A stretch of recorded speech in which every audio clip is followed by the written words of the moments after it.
Trina. Hi. Hey. I thought you had classes today. Yeah, I did. I just came straight from my last one. You're not on schedule.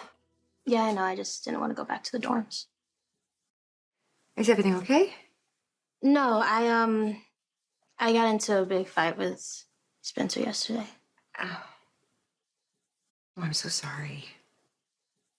Seems like it's a pretty serious fight. It was. He gave me an ultimatum. And what did you do?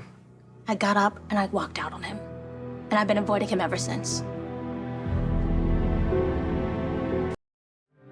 I'm surprised that Spencer doesn't realize you are not the kind of young woman who would take kindly to ultimatums. I mean, who would? Yeah, right on.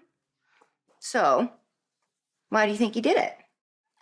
We were talking about his relationship with Esme and Ace and how it feels like there's no room in his life for our relationship. So I spoke up and I told him how I felt. Good for you. Sit down.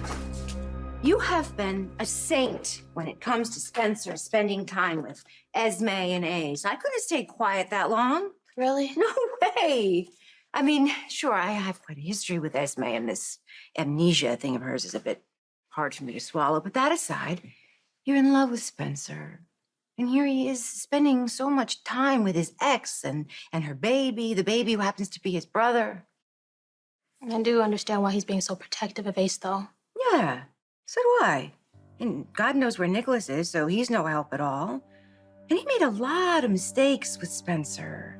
So I'm sure Spencer just wants to make sure that Ace isn't shortchanged the way he was. You've told me that yourself. When I try to justify all the time he's spending with Esme and Ace. You have been very patient, very understanding. I have been, haven't I? Yes, you have. So what changed? What changed was I said one word. One word. Yes. And Spencer lost it. There's got to be more to it than that. Well, when Laura and Kevin came back from their trip, Esme felt that it was too crowded, so she decided to rent a place for her and Ace. So far, so good. That's what I thought. And Laura supported that idea. She even offered to co-sign the lease. Go, Laura.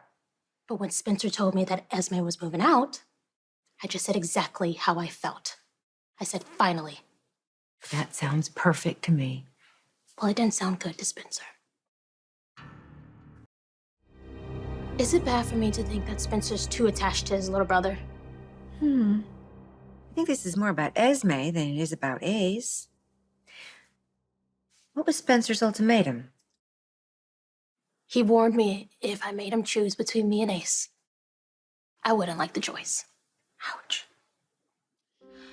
We were closer than ever in New York, but it never seems to fail. That something like this will happen and then we are further apart. It's like we're doomed to fail.